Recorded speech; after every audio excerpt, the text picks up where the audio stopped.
Welcome into this Bears Extra edition of Sports Sunday. I'm Leila Rahimi. And I'm Ruthie Polinsky. Mike Berman will join us from Houston very shortly. And don't worry, our coach is here too. Dave Wannstedt, how you doing? I'm great. You can't get rid of me. I'm here, yes, and I'm staying right here. No, that's why we have you here. And let's begin with why you're here is the opening thoughts that you have just overall on tonight's game. Well, I hate to sound like I'm repeating myself, but to some degree I am. I mean, 352 yards, total offense in 2 weeks combined. I mean, that's not going to get it on any level of football. And when I look at this offense right now, I say, what are we? You know, are we going to be a running team? Are we going to be balanced? Are we going to be a play-action team? You know, it just seems like we got a lot of plays right now, and we really haven't committed to anything, to be honest with you. And it's a little bit disappointing because we all know the talent that we have. And, you know, poor Caleb has no chance. I mean, you know, I cried last week when we were a little over 2 yards a carry. This week we were less than that. What, 1.5 yards a carry or something? We got to get that adjusted quick. Yeah, it was 1.6 yards per carry at the half. And then, unfortunately, how are you going to evaluate a quarterback if your line is as rough as this one played today? Absolutely. And, you know, we talk about taking shots. It's so tough for the offense to drive the football 80 yards, okay, perfectly, without having a big play. We had one play today that was over 20 yards. I mean, that's a hard day for any offense. I know we're going to dive deeper into this in just a little bit, Coach, but you got to give the defense credit, only allowing 3 points in the second half. Absolutely. And, you know, and it really, from the get-go, I thought the defense played good. And I think they obviously, by the numbers, played better the second half. It goes back to Eric Washington and Flus and the defensive coaches. You know, they've got a real feel for going into halftime and tweaking things a little bit to tighten it up a little bit. Defense is keeping them in the game, giving them a chance to win. So absolutely. Maybe we just tell them it's halftime before the game Sunday. Yeah. Think it would work? Give them their oranges and candy beforehand. I don't know. Let's check out what happened in this game, just in case. Let's go over it all. Caleb Williams was 5 for 5 in his opening drive, including this really nice play, I thought, the 19-yard strike to DJ Moore. Baylor's got a field goal to tie the game at 3. But then the second quarter happened. First play of that frame, C.J. Stroud passes to Nico Collins for the 28-yard touchdown as he slices through the defense. Texans take that 10-3 lead. Turning point with 4.5 minutes left in the half. Tremaine Edmonds, a big sack here on 3rd and 4. And the Bears use that momentum. They march down the field, 8 plays, 49 yards. Khalil Herbert rushes it in from 2 yards out. At the Bears trailed 16-10 at the half. And in the second half, the Bears had really good field position in the third quarter, but on 3rd and 1, Will Anderson Jr. gets to Caleb Williams. Coach, what did you see here from the big man? You know what? The Bears right here, they're bringing Cole Kmet over to block. It is so hard for anybody when you're on the move to hit a target like Will Anderson. Now, half the game they had Kmet in there as a blocker with Everett. I like that. Bears get the ball back, but more bad news for Caleb Williams. Throws up a 50-50 ball for DJ Moore, picked off by Derek Stingley Jr. It's his first career interception. We go to early in the fourth quarter. Caleb, Coach, somehow gets away from being sacked. His jersey's ripped to shreds, but he stays on his feet, throws downfield for Cole Kmet, but he's picked off again this time by Kamari Lassiter. Yeah. How did he get out of that one, Coach? You know, he's a great athlete. I love that part of him. And then when he gets out, his eyes look, he's not looking to run. His eyes are looking down the field to find an open receiver and make a play. He's going to make a lot of those in his career. But when there's defenders in the picture and you're throwing off balance, don't do it. He was pressured 36 times, hit 11 times, sacked 7 times. It was a 6-point game. That was the last chance for the Bears on 4th down. Ball falls incomplete. They lose to a really good Houston Texans team, Coach, and they were in it. Absolutely they did. And I'll tell you what, a lot of good things to pull from this. Things we got to correct, but there were some positives. It is just game 2. That is just their first loss of the season. It was a 19-13 final. As the Bears are now 1-1, Caleb Williams goes Caleb Williams was 23 of 37 yards, or 37 for 174 passing yards, 2 interceptions. And then you see Swift with the numbers there, 14 carries, 18 yards total, and the Texans improved to 2-0. All right, so let's dive deeper into this one with our coach, Dave Wannstedt. Coach, coming into this game, we all wanted to see how Caleb Williams was going to respond after his tough first game as the rookie quarterback for this football team. What did you make of his performance tonight? I thought he came out of the locker room and he was in total control. I mean, he was making good decisions. They showed a clip on TV that he was getting rid of the ball in 2.5 seconds or less, which is what you want. He was in total command. He knew where he wanted to go with the ball. He was getting the ball out quick. He was throwing the football accurately where the receivers could catch it and run. We just need to compliment him a little bit with some run game so we can get some big shots. But I was very pleased the way. You could tell that he had a good week of practice mentally and physically, and it showed up the way this game started. He was prepared. He was prepared to play good and win this one. You mentioned the bad offensive total yards. They only had just over 200 yards in this one. Bears as a team rushed for only 71. So how much does that need to change? That breaks your heart, Coach. It does. Everybody says it sounds almost too elementary, too simple. You say, how do you slow down an aggressive, great, talented defense like these guys had? You know how you slow them down? You run the ball. Now they got to stop and they got to start defending the run. If they're not worried about your run game, they're going to tee you off. And then when you get the run game going, that's when the big pass plays come. You don't get big pass plays on 2nd and long and 3rd and long. They come when you're running the ball effectively. And we're just not there yet. And where was my man Herbert? Last year we were 1st or 2nd, I don't know, last 2 years in running the ball, and Herbert was kind of our main guy. And he got to get the football. You use DeAndre Swift, get him in there in passing situations. We got to get some run game going. Let's talk about something that I know makes you very happy, Coach, and that is this defense that really kept them in this game and gave the Texans really all they could handle on offense.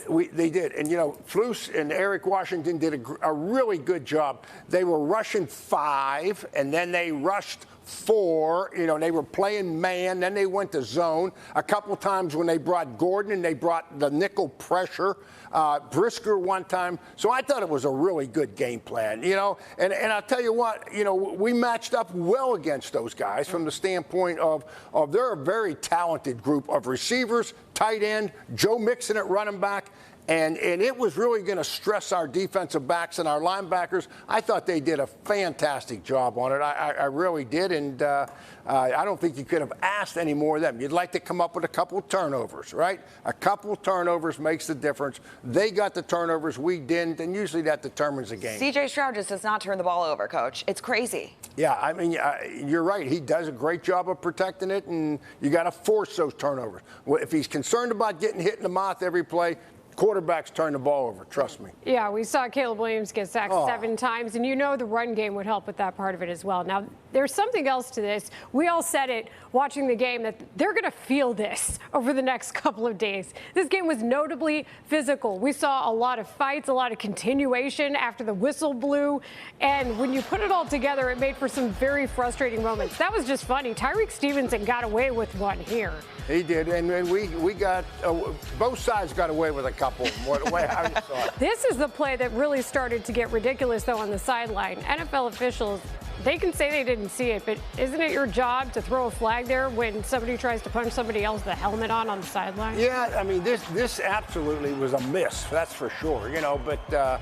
Yeah, it was an intense game. There was no question about that, and the Bears didn't back away. That's for darn sure. And, hey, all you got to do is look at the stat sheet, and you say one team got sacked 7 times, the other team, once or whatever, and then the other team turned the ball over with 2 interceptions, and the other team didn't. Who do you think won the game?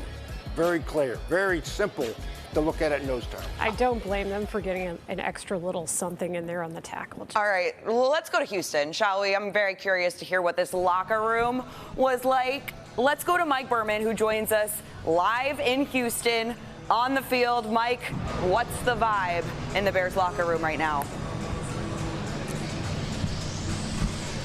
Well, guys, the vibe in the Bears locker room is very different than the one it is out here on the field. You've got Texans fans Thrilled to be out here. The music's going. Their team picked up a big win tonight on Sunday Night Football, but inside that Bears locker room, a lot of frustration. And I think, you know, the reason is that they look at the fact that this Bears defense played terrific tonight, giving up just 3 points in the second half against C.J. Stroud and this dynamic Texans offense. And yet they weren't able, the Bears offense, to help this team get out of Texas with a win. You know, Caleb Williams sacked 7 times. The run game really non-existent, just 27 yards on 17 carries if you take away Williams' rushing numbers. Williams was better, but ultimately not good enough. So let's hear from some of the Bears offensive players talking about how frustrating it was to come up short tonight. We're building the puzzle together, so until we get that puzzle fully complete, it's going to be an up and down road. What's the missing piece? Just everybody being on the same page and being consistent, not having flags every other play, and just going out there and winning. Obviously up front, starting with me at left tackle, I got to be 10 times better, and then obviously we got to be better in the run so we don't have to be in those situations. And if we're running the ball well, I mean, the protection takes care of themselves. There's a whole lot of ball left, so I wouldn't say that. That being said, you know, when you got your defense playing the way they're playing and our teams the way they're playing, you know, you definitely want to rise to the occasion a little bit so that we could, you know, definitely a game you feel like you could have won today, for sure. Komet said it's week 2, you don't want to freak out. And I asked DJ Moore, has it taken a little longer for the offense to gel and get going than you expected? He said maybe, but once we do get this thing going, we're confident it's going to be good. But guys, I think the big problem is if that offensive line is as leaky as it was tonight, if it cannot stand up in pass protection, if it can't open up holes for the run game, it's going to be really hard for Caleb Williams and the offense to gel and get things going. I will come back next hour and join you as I talked one-on-one with Kevin Byard on the defense. He was one of the bright spots on that defense that had an outstanding game. So stick around for that. It is time to get to some film study. And, Coach, you want to discuss the use of the Bears linebackers in the second quarter on C.J. Stroud. Yeah, I talked about some of the adjustments that they made. This was something a little bit new. Right here, you're going to see both linebackers, Edmonds and Edwards, up in the line of scrimmage.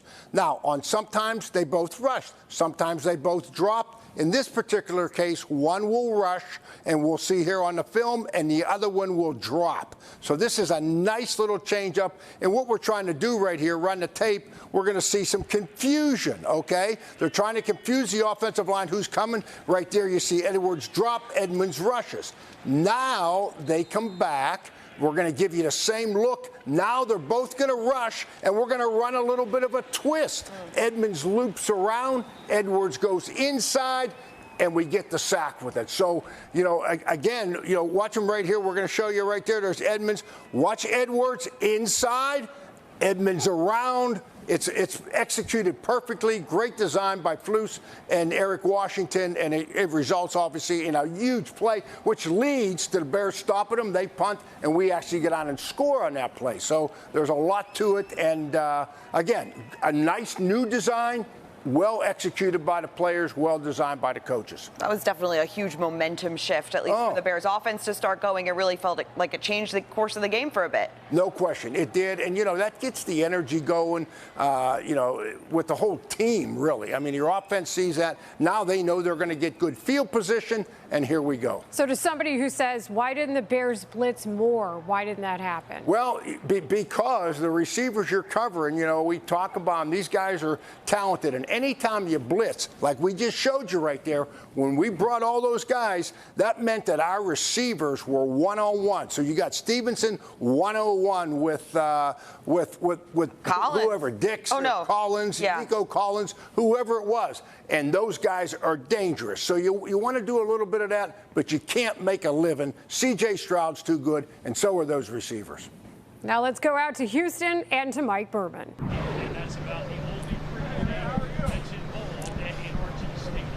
Hi there, guys. Welcome back to NRG Stadium. Bears defense certainly did its part tonight, holding this explosive Texans offense to 1 touchdown and just 3 second-half points. Kevin Byard played a big role in the performance. I talked one-on-one with him in the locker room and had started our chat by asking him to evaluate the defense's performance. Yeah, proud of the effort. Obviously, some things we needed to clean up in the first half. I feel like we came in there at halftime and did that. But at the end of the day, when you're going against a really good offense on the road, we got to just be able to try to find a way to force just a couple more turnovers, try to help our offense out. Obviously, they're working through some things, but if we feel like as a defense we can win games, and we just came up short this time. It looked like late in the game they were going to take it in. They're close to the goal line. That's where the fumble happened, and you were able to recover. What happened on that play? What did you see? Yeah, Big Bill made a great play, made a great hit, forced the fumble. We were just down there fighting for the ball. It changed hands a few times down there. I was able to come up with it last at the end. So this is just a huge play in a big moment of the game. Try to swing the momentum our way. You always want to be supportive of all the units, but how frustrating is it when you guys play this well against a really good team, but the offense just isn't able to give you enough to win the game? Well, it's just frustrating to lose, period. I mean, at the end of the day, if the offense is struggling or not, just last week we won the game by special teams and defense, so we believe we can continue to do that. Obviously, it's not a formula you want to continue to try to win all 17 games, but like you said, as a defense, we felt like we needed to force a couple more turnovers, as we kept saying on the sideline. We wasn't able to do that. We forced one, but their defense played better. I mean, that's just reality of this game. The best defense, or their defense played better than us tonight. They got 2 turnovers, we only got 1, and I think that was kind of the deciding factor in the game. Is there some confidence the team takes out of a game like this, coming in on the road, Sunday night game, and competing, taking a team like this down to the wire? I mean, we're always going to remain confident. I don't think it's a lot that you can take from a loss, but like I said, I just know the group of men that we have in this locker room, we're always going to continue to fight. We're going to stay together. We're going to come together and continue to find solutions and not point fingers and start complaining about anything. At the end of the day, it's a long season. Nobody's going to feel sorry for us. We have another big game on the road against Indy, and we got to go out there and find a way to get a win. Thanks, Kevin. Yeah, no problem. Byard tied with Tremaine Edmonds for the team lead with 11 tackles. He also had the fumble recovery, but unfortunately not enough to help the Bears get out of the Lone Star State with a win tonight. Back on Sports Sunday, Bears Extra, and let's take a look at what happened in the division. The NFC North had some surprising results today. Yeah, to say the least. Let's take a look at the Packers. Jordan Love inactive, so Malik Willis gets his 4th career start. His first start since the 2022 season. The Colts visiting Lambeau. Green Bay wins this one 16-10. Anthony Richardson, 3 picks in the Colts loss, although one was a Hail Mary, but still, Bears got to win that game next week in Indy, if you ask me. The Vikings upset the 49ers. This one turned a lot of. And Baker Mayfield had the best performance of any quarterback in week 1, taking his Bucs to Detroit and upsetting the Lions. They were tied at 6 in the second quarter, but Baker threw for 185 yards and a touchdown. He also ran for one, upsetting the Lions at home 20-16. Coach, I know you love Baker Mayfield. Now he broke the hearts of the Lions as well. Well, I do. I love him even more. But no, you know what? Baker has earned everything he got. And when he got the money, everybody says, oh, is Baker going to be one of those guys that all of a sudden falls to the side? And he hasn't. He's keeping his foot on the pedal. You got to love that. He caught Detroit off guard, I promise you. It might be hard to regain focus when you know that the Bears aren't playing anybody until later, but it's still nice to check on the NFC North. Not coming out with a win, not executing, when we needed to as a team. Myself throwing 2 interceptions. It's not something that I've done. Something that I do is turn the ball over. It's not really my thing. So, I think those things probably the things that I'm most, frustrated about. Coach, obviously the quarterback pretty bummed after that one. Yeah, and I think the entire offense feels that way. Just look at the expression, DJ Moore, some of the receivers, offensive linemen, and rightfully so. This is a road game, but it's a definite. This is not Houston. This is a definite winnable game. It's all about your preparation. Have a great week of practice, get that energy back, and we get on there and win this football game in Indianapolis. The offense made progress this week, so it will be interesting to see what they can do next week in Indy. Yeah, they've got to get more scores. scoring and obviously a little more in the run game. Ruthie Polinsky, we thank you. Coach, we thank you. And we thank you for joining us for Sports Sunday Bears Extra. Have a good night. Congrats, you finished the video. If you want to build on that success, download the NBC Sports Chicago app. It's got highlights, exclusive insights, and push alerts tailored to you. Everything you need to be a real Chicago sports fan. Download it now.